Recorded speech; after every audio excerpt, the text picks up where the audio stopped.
નમસ્કાર દર્શક મિત્રો, હું છું રૂપાલ લુણેચિયા. સંપૂર્ણ ન્યૂઝમાં આપનું સ્વાગત છે.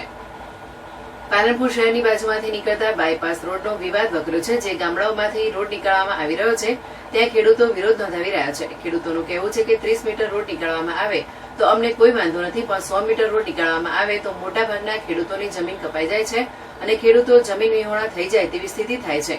ત્યારે તંત્ર દ્વારા આજે માપણી પ્રક્રિયા શરૂ કરાતા ખેડૂતોએ ખેતરોમાં પહોંચી વિરોધ નોંધાવ્યો હતો, જેને લઈને તંત્ર દોડતું થયું હતું અને મામલતદાર પણ ઘટના સ્થળે પહોંચ્યા હતા.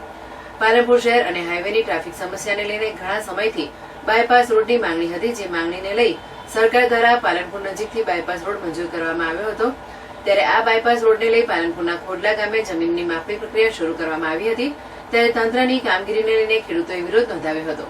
ખેડૂતોનું કહેવું છે કે બિલ્ડરોને ફાયદો કરાવવાનું અને ખેડૂતોને નુકસાન કરવામાં આવતું હોય તેવી કામગીરી કરાઈ રહી છે. ખેડૂતોની માંગ છે કે 30 મીટર રોડ નીકાળવામાં આવે, જ્યારે તંત્ર દ્વારા 100 મીટર રોડ નીકાળવામાં આવી રહ્યો છે. ત્યારે ખેડૂતોએ 100 મીટર રોડની કામગીરીને લઈને વિરોધ નોંધાવ્યો છે. ત્યારે આજે પાલનપુર તાલુકાના ખોડલા ગામે તંત્ર દ્વારા ખેડૂતોની જમીન માપણીને લઈને કામગીરી શરૂ કરાતા ખેડૂતોએ વિરોધ નોંધાવ્યો હતો.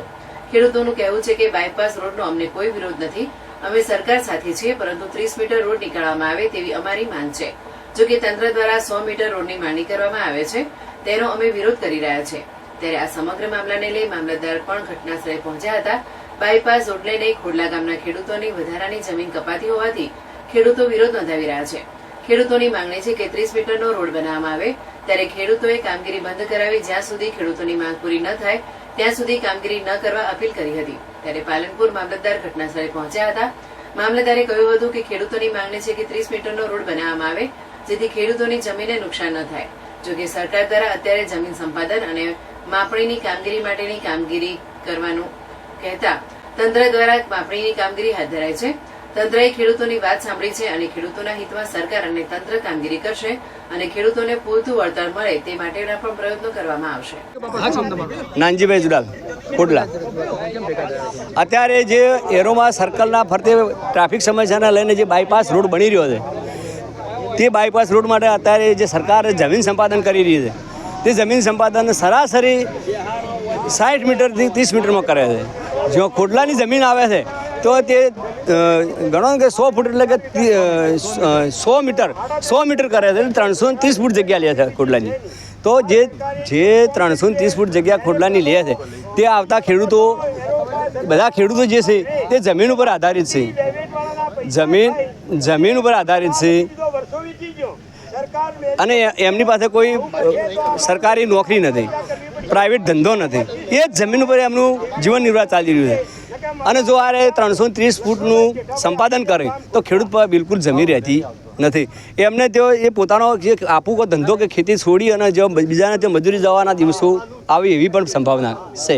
તો અમારી ખેડૂતોની એ માંગ છે કે સરકાર જે 330 ફૂટ જગ્યા કાપે છે એની જગ્યાએ 30 મીટર કાપે તો અમે રાજી ખુશી આપવા તૈયાર છે. અને 30 મીટરમાં અમારી જંત્રી નેચી છે એટલે એનું વેલ્યુ કે જમીન વેલ્યુ જે બહાર ઊંચા ભાવ છે 1500, 1700, 2000 ફૂટનો ભાવ જે છે તે પ્રમાણે ચૂકવે એવી પણ એ 30 મીટરમાં લે અને એ ચૂકવે એવી અમારી એક માગણી છે. તો જ અમે આ જમીન સંપાદન કરવા દેવાના છીએ. નહીંતર અમે અમારે આત્મવિલોપન કરીશું, આગે જવું પડશે તો જઈશું, મરી જઈશું, પણ જમીન સંપાદન કરવા નહીં દઈએ.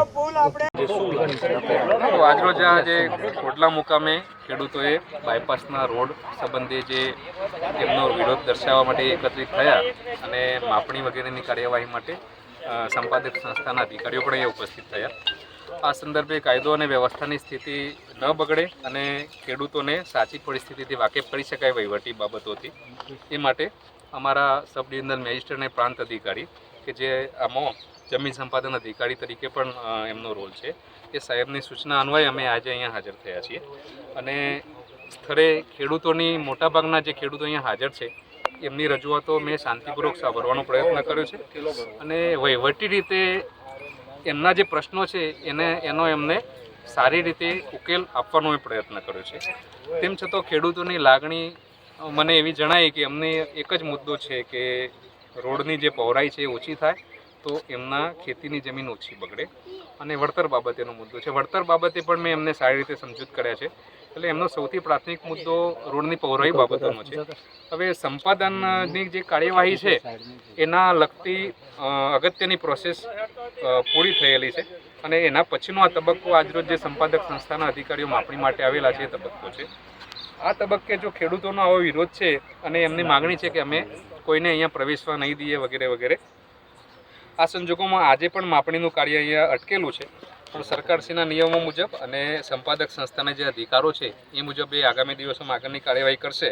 અને એ પહેલાં જે આ ખેડૂતોએ જે અમને આજરોજ આ રૂબરૂ જે પત્ર આપેલો છે એમની રજૂઆતોનો, અગાઉ પણ એમને આવી રજૂઆત વિવિધ સ્ટેજે કરેલી છે, એની નકલ આજે મને આપી છે.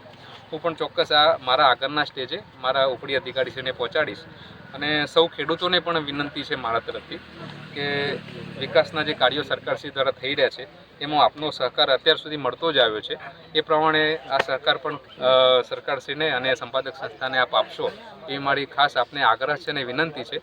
અને જોગવાઈ મુજબ જે પણ આગળની કાર્યવાહી થશે એ પણ ખેડૂતોના હિતને ચોક્કસ સરકાર તરફે ધ્યાને લેવામાં આવશે.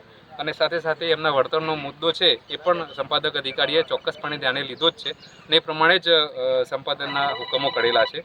તેમ છતાં એમની કોઈ વિશેષ રજૂઆત હોય તો તમામ ખેડૂત મિત્રો અલગથી પણ રજૂઆત એમની કરવા માટેના દરવાજા હંમેશા ખુલ્લા હોય છે સરકાર તરફના. તો મારી સૌ ખેડૂતોને એવી જ આ છેલ્લી એક જ વિનંતી છે કે સંપાદનની જે અગત્યનું સ્ટેજ છે એમાં માપણીની કાર્યવાહીથી અહીંયા કોઈ હાલ ને હાલ રોડ બનવાનો નથી, એની ઘણી પ્રક્રિયા હજુ બાકી છે.